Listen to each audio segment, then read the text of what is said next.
What's up, everybody? We got Range Roberts here from the Oklahoma City Gun Club, Hey everyone. getting ready to go warm up and shoot his round. I think they got a full line right at 11. He's going to be here all day, so we said, yeah, we might as well jump on the podcast. Yeah. Range, tell everybody how long you've been shooting archery. Well, archery in general, I've been shooting since I've been 8 days old, really. 8 days old. But competitively, about 2 or 3 years. Yeah. Okay. So what about like a target bow versus a hunting bow? You shoot a competition bow? I shoot a competition bow for the TRX, and for my hunting bow, I shoot a phase 4, just in general. There you go. And it's 33? Yeah. There you go. It's a good one. It's good for hunting. My TRX, though, is pretty well designed for competition specifically. I wouldn't want to take that one and do it like a tree stand or something. It's a 36 axle, 38. A little bit longer. 38. There you go. Yeah. Smooth drawing, smooth aiming. Yes. A little bit more speed out of the short axle bow. Yeah. I like it. There you go. It helps a lot. It does. You got to have the right equipment for what you're doing. Yeah. How'd your deer season treat you this year? It went pretty well. Good. I got a good buck with my rifle, and then I didn't get one with my bow this season, but that's all right. I mean, I filled the freezer. There you go. Where are you guys hunting out of? Well, we're hunting up in Pawnee on one of our leases, and see, I hunt in a tree stand. That's the one thing I do. No ground blinds, no tripods? Well, with a bow, I mean, I shoot in a tree stand because that's what we have. If I'm shooting rifle, I shoot in our box blind, which is kind of our, like, ground blind, basically. There you go. It's like everybody's got their first couple arrows down there. Have you shot a lot of archery competitive-wise where you're required to judge yardage, or most of the time you shoot known, or? I usually shoot known, but I've been to like 1 or 2 tournaments that I've shot well that was unknown. Okay. So I feel like this will be a nice experience. We had a pretty good mix of competition rigs, and we had a lot of hunting rigs. So what'd you decide to bring today? I decided to bring my competition one. It's better for aiming and such. There you go. A little bit of magnification in the lens. Yeah, I use an ultraview sight at 4 times lens too. Okay, so a little bit of magnification. Do you have to run a clarifier with that? No. It's good to have the young eyes that can see good. Quite. But I recently did get a new sight that's gonna be 5 power, and it's a CBE sight.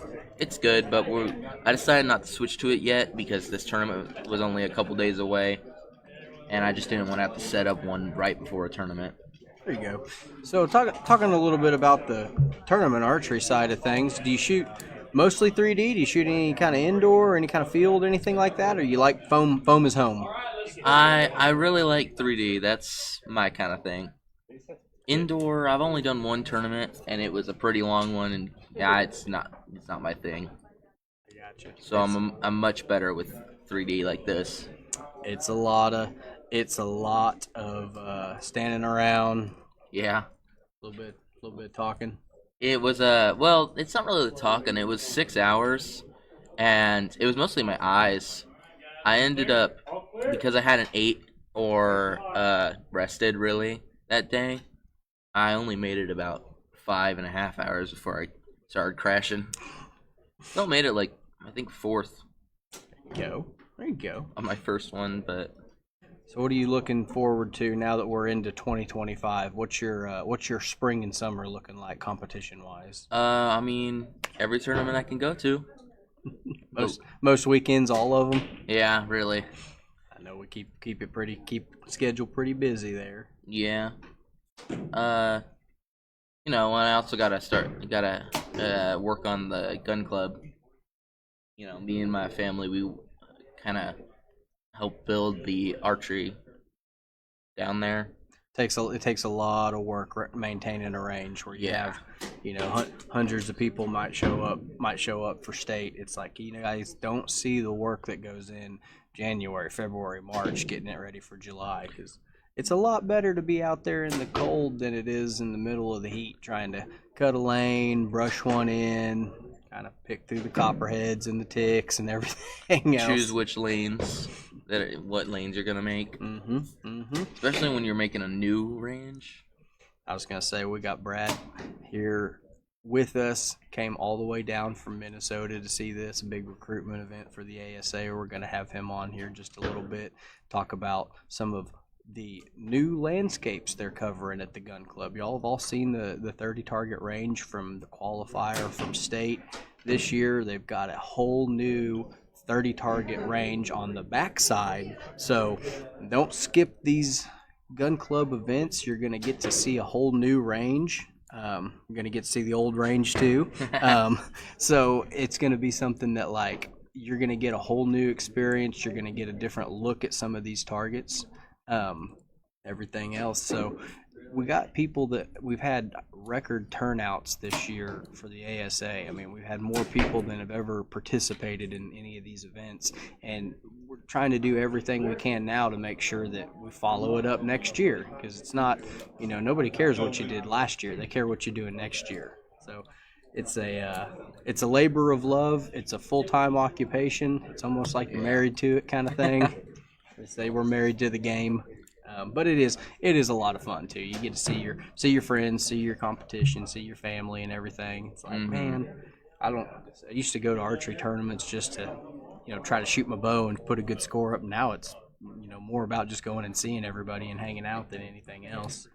Well, tell everybody what you tell them what your equipment is. If you got any sponsors out there, be sure to give them a shout out, give them a tag. Well, like, obviously Matthews, but I got a bee stinger bar for my front and back, and that helps stabilizes me a lot when I'm shooting. You know how much weight you're running on it? I'm not sure the exact weight, but it's 6 or 7 pounds really. Okay. On the front and back. You got to find that right weight balance. I got a CBE bar, and that's probably the best bar that I've had in a while. Obviously the UltraView sight, which is great. Boning,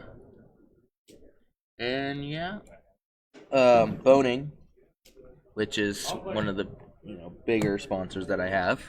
How about your arrows? What arrows do you shoot? My arrows, they're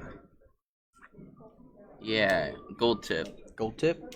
Running line busters? You running skinny shafts? What are you running? Oh, line busters for sure. Line busters? Yeah. All right. I mean, if my bow can shoot them as fast as it can, might as well. Yeah, I'll say if you can get them to spine and you can get them to tune, there's nothing wrong with grabbing an extra little bit of line. You see a lot of these guys out here have a hunt and arrow. Indoors, it's not so much a factor to cut the wind, but once you get outdoors, those big arrows really do kind of. They might catch a little bit more wind. Always looking for that perfect balance of forgiveness and diameter. But once you get to a certain speed with your bow, wind isn't that much of a factor, really. Speed does cover up a lot of mistakes. You can get away with a lot more. Mine's going about 253 right now. If you don't shoot a strong shot, you're gonna push it out the bottom, push it out the top, something like that. It's like, man, I'm looking forward to putting the 3D bow together and getting just another 10 pounds out. Same bow, same setup, same arrow, just 10 pounds heavier. So yeah, people out there don't realize shooting, like I say, your class, you're in the young adult open. Yes. Young adult open. So that's a 40 yard max. That's a red stake. Yeah. A lot of arrow variation once you get out past 20. For sure. What do you look for when you're putting your bow together? Like, how do you know when it's dialed in? Does it take a little bit of time? I mean, usually it doesn't take too much time, but usually it's just whenever it's in a tight group together where I'm aiming, or at least close enough. Okay. So there can always be a little bit of variation left or down. It doesn't have to be perfectly exact. playing with the rest, playing with the stabilizers, just kind of getting familiar with it. Yeah, especially if you're trying to hit 12s and stuff. It's good to let it drop in there sometimes. Well, that's the name of the game in 3Ds. You got to hit the 12s. So let's talk just a little bit about course management. So anybody that hasn't shot 3D out there before, you got some close targets, you got some far targets. When you go out on a typical day, are you aiming right at them, trying to gun for them? You trying to lay it up and play it safe? Kind of tell everybody what it is, mental management and course management wise. Well, like in a tournament, the first 5, I'll just shoot straight for center 10. Kind of keep it kind of safe for the first 5. Once I've hit, center 10, those 5, then I'll start going for 12s, being more aggressive with it. Okay, I've heard a lot of experienced shooters say the same thing. They go, those first 2 or 3 targets, you just pull up center 10 and make sure the bow's doing what it's supposed to. Then start getting just a little closer to the 12, a little more aggressive. And it does matter if you start first target max distance. You're gonna wanna lay a safe one up there. You're gonna want to make sure the nerves settle down. Yeah, it's also dependent on how far you're shooting, especially if you're not too sure about your furthest length. If let's say I go up there and it's 40 for the 6th shot, I'm not gonna go for a straight 12 there unless I know that I can see it, and then I'll just go for center 10. So, if anybody hasn't shot with a lens before, can you, at 40 yards, can you see most of them with the 4 power, or do you just kind of know where they are on the target? At 40, it gets starting to be harder to see them, especially if they're patterned, like some of the ones they are on here. If they're patterned, I'm not able to see them clearly, and you'll just have to guesstimate where they are. But usually, if it's just a normal target, then yeah, I could probably see them. Okay. Well, here's the real question for 3D. Do you like shooting first at a blank target, or do you like it when a couple of your buddies shoot and you're second or third and you got an arrow to aim off of? What's the mentality behind that? You want a fresh target with nothing in the way, or do you like a little something to aim off of? Well, that actually is really dependent with the people you're shooting with, all sorts of things. But I'd probably go blank, just for me first, on ones that are 20 to 35. And ones that are on 40, I'd rather go second or third. It's always good to have a little aiming, just something on there, just to... Not too high, not too low. Yeah. So what he's talking about, y'all, is these arrows most of them are black, but you've got either a stainless bushing and a fluorescent colored knock on there, and you're shooting a target in the dark. It might be a pig target that's black, and you get a little bit of shade down there. It's like, man, that all kind of runs together. Shoot somebody before you with a big old neon colored knock and a big bushing sitting down there, I got to be 2 inches left of that, or 1 inch underneath that. It gives you just a little bit of point of reference, but at the same time, if it's in there, you ever get some kickouts? You get a hit an arrow and kick it down to an 8 or kick it down to a 5. Yeah. Whew. It's like you made the shot and you didn't get rewarded for it. It's got to be the most frustrating thing. I'm always trying to run more point weight in my arrows to decrease the chances of that happening. Maybe a bit. Trying to run just a little bit more point weight if it'll ever help, but you don't really know. You don't really.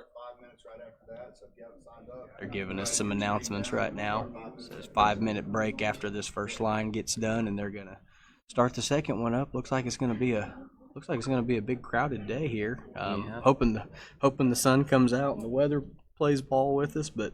This is something that we deal with every weekend, whether or not we're indoors or outdoors. It's, 3D archery is typically out in the elements, but in the middle of wintertime, we can do a little indoor game. That's all fine and good. What's your favorite target on a range? Like, which one do you pull up on, and you got it in the backyard at home? You know where the rings are. What are you looking for as a gimme? Well, I don't have it in my backyard. But the coyote I'm always able to hit a 12 there. Every time. Yep. A lot of people struggle with the coyote.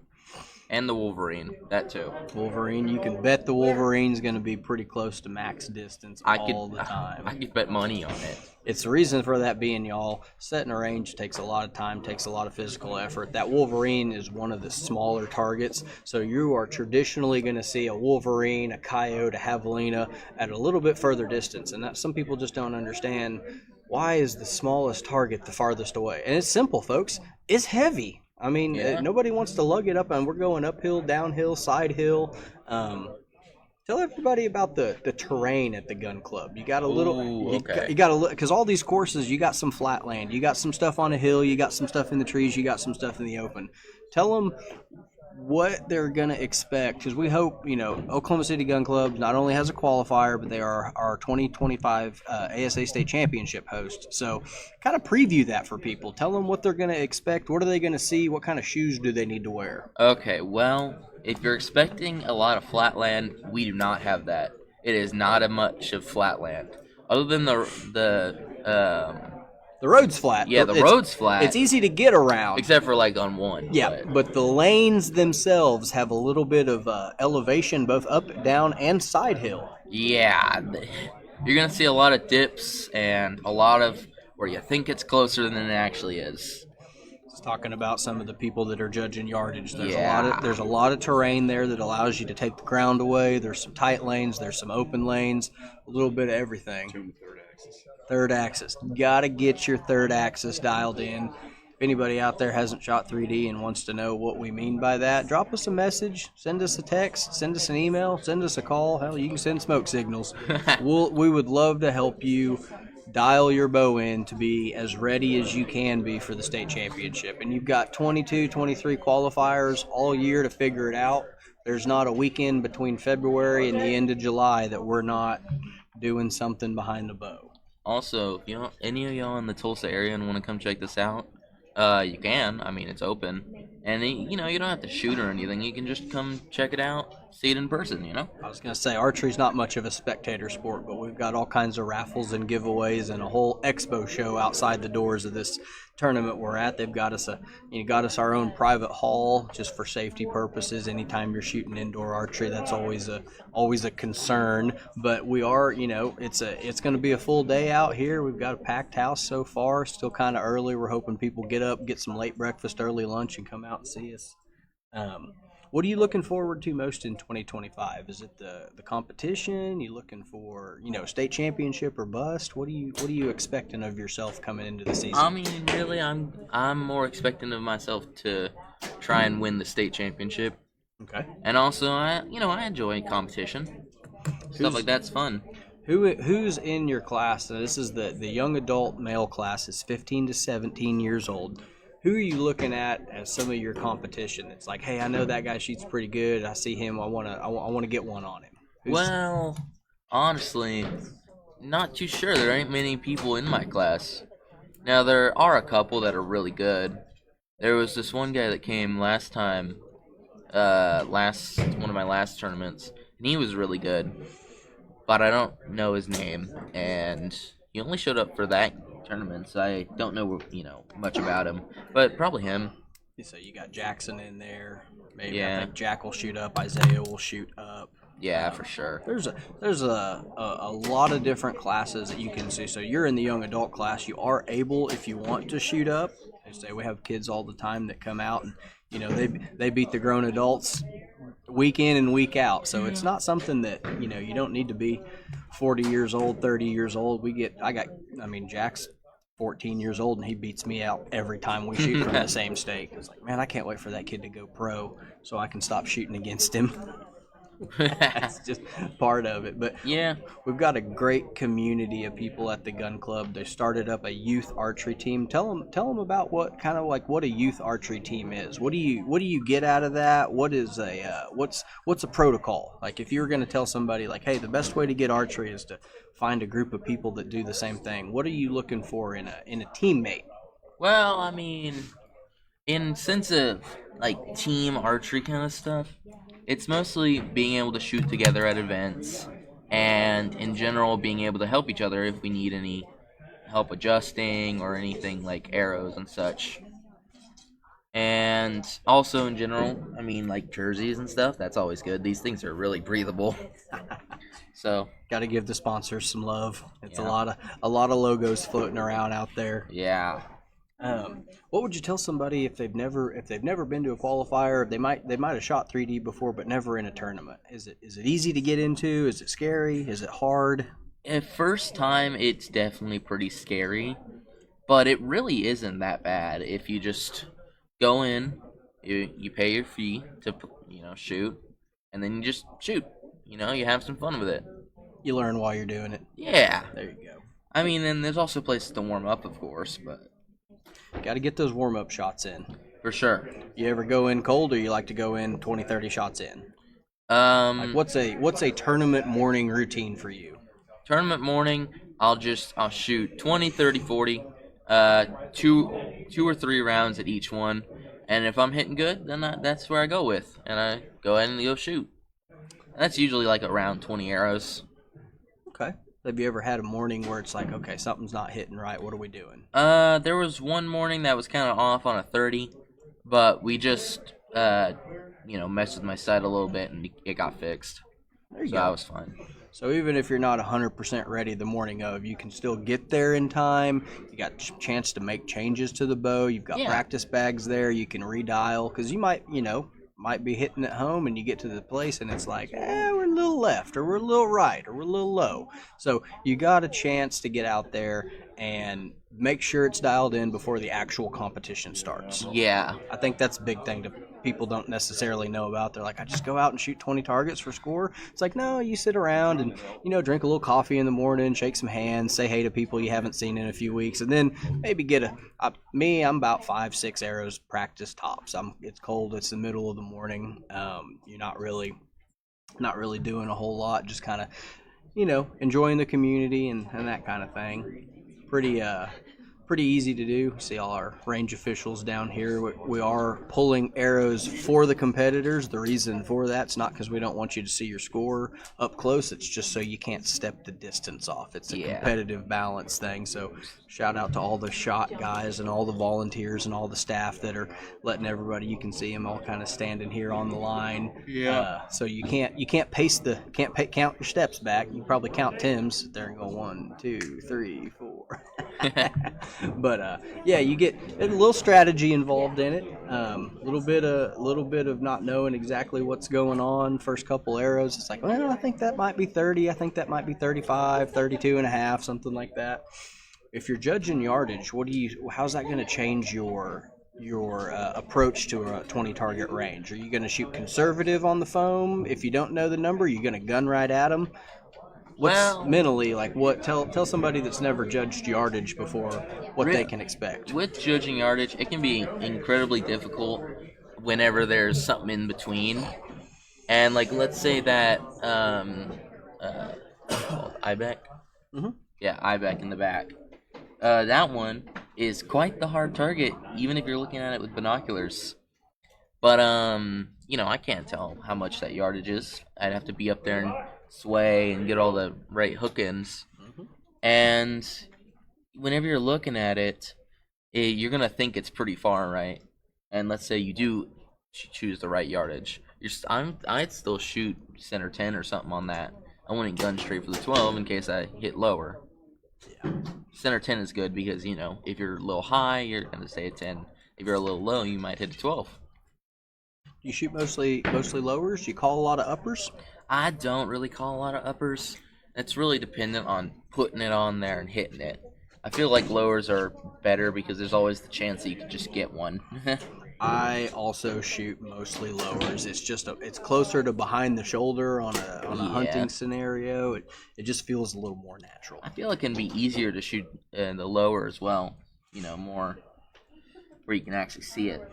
The only time an upper is really appealing for me is when because the targets are obviously 3D, so the upper might catch a little bit more sun if you get like some sunshine on one of those rings and you can really see it. Do you ever get enticed to shoot at one, or is it like, I know where the lower is, I'm comfortable aiming that way? There have been a couple times where I've been enticed to shoot an upper, and I've done it, and I've hit it. Hit it and walk away and get back, get away from them. Yeah. It's like playing with fire. Because sometimes the lower is shadowed, but the upper has light right on it. Mm-hmm. So, you always just go for that.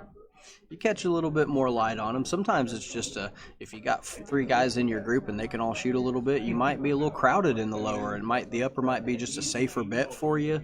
For me, it's a little high. It's if you're a deer hunting individual, it's what you'd call no man's land. You know, a little shoulder blade, a little bit above the lung and below the spine. Not really where you want to put an arrow. So for me, I get kind of nervous up there shooting at uppers. I feel like I'm blowing it out the top, but sometimes I'll dial it with just a little bit of extra yardage and aim center and hope to catch the edge of it. That's a strategy for people like me that might not necessarily want to shoot right at the 12. There's a little strategy, and well, let's aim at the center and dial a yard hotter slow. Yeah. You can figure about every yard you dial is going to give you an inch on a fast bow. So 37 yard target, you want to dial it for 38 and shoot at the upper, just aim center and let the arrow rise, let the arrow fall. That's a pretty good strategy for a lot of people that know how fast their bow is. You know, you can aim in the middle and tell yourself, okay, I'm not too low, I'm not too high, and just basically let the manipulation of the sight tape dictate where you're hitting. So you're not going to hit behind the pin, but you're going to aim center 10 and let it fall. Yeah. Most of these, if you all can see, these uppers and lowers are on a diagonal. Traditionally for the ASA, these are a little different targets here, but traditionally for the ASA, the lower is towards the rear of the animal, the upper is towards the head of the animal. So when you come out for an ASA, that's the way the 12 rings are situated. I think I shot a whole first tournament before I realized they were diagonal. I thought they were just high and low. I didn't realize there was a slant to them. So once you figure that out, it's you can kind of see them. You know, you can see them through the binos. Sometimes you can see them through the scope. Yeah. So what's the biggest takeaway from 3D archery to make you a better bow hunter? Like, that's everybody's wanting to shoot all summer so they can get ready for October, November in the tree stand. Like, how does it translate to shooting under pressure to just knowing your equipment? What's the biggest takeaway you can tell people? Take your time to aim, for sure. A lot of people, when they're bow hunting, can not aim long enough and end up, hitting the deer in the wrong spot. So if you treat it like 3D archery, you have to take time to aim, and that can usually help a lot. Picking a small spot. You're not just aiming at the whole lung, you're aiming Yeah. at a single hair. And on these wild creeks, you can see a lot of single hairs. They got a lot of detail on them. Sometimes that's good for picking a spot. Sometimes it's not so good for hiding the rings. You never know. It's kind of, you got to take what the target gives you. Much like in the woods, you never know where that deer's going to, you hope, you got a lane to the left, you got a lane to the right. Sometimes they're just not going to cooperate. You're going to have to shoot through a little bit of, maybe a limb hanging, maybe a leaf, maybe wait for him to get in a lane. Yeah. All focused on shot timing and composure behind the bow. A lot of people that bow hunt and they've shot in their backyard and they can wad them up at 20, 30, 40 yards. You put them in a tree and that deer walks in, it's all of a sudden everything feels different. How do you think that 3D archery helps your nerves? How's shooting under pressure, Well, you think about it, whenever you pull back to get ready and aim, you just calm and you're focused on that, and everything else kind of just drifts away from you in the moment. Okay. Interesting. It's letting habit take over. Yeah. Letting muscle memory and just kind of trying to relax through the shot. It's a high. I mean, it's a high pressure situation when you're taking a shot at a live animal. And I think one of the best ways that you can simulate that is to go out there and say, well, we got 19 targets down and we're tied. All the money's on this last arrow. I think conquering the nerves behind the bow is something that 3D can prepare you for. I mean, maybe not so much as like a fun shoot, but when you're really shooting for money, shooting under competition, something that might just kind of be in the back of your mind. Some people don't notice it at all. I wish I was one of them. You put a little bit of money on the line or make it seem like you got to make this shot. All of a sudden, you start second guessing your form, second guessing your execution. Yeah, it's a lot more rough and serious than just a fun shoot. Doesn't mean you can't come out to all the fun shoots you want to. Yeah, I mean, you always can. Plenty of time. Nothing wrong with it. We had some people fun shooting before all the actual shooters got up. Speaking of which, I'm going to be up there on the next round, so watch for me.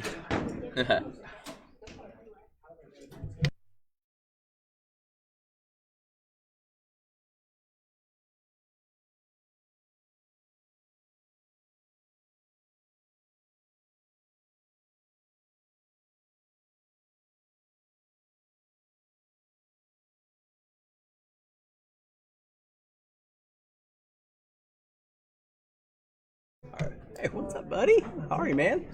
Where's kiddo at? Oh, yeah. Brought a ringer, did you? Brought a donator. It don't matter. Hey, Rob, how you doing, man? Hello, Oh, Rob. you know, hanging out. Just in the middle of it. It's gonna be a good day.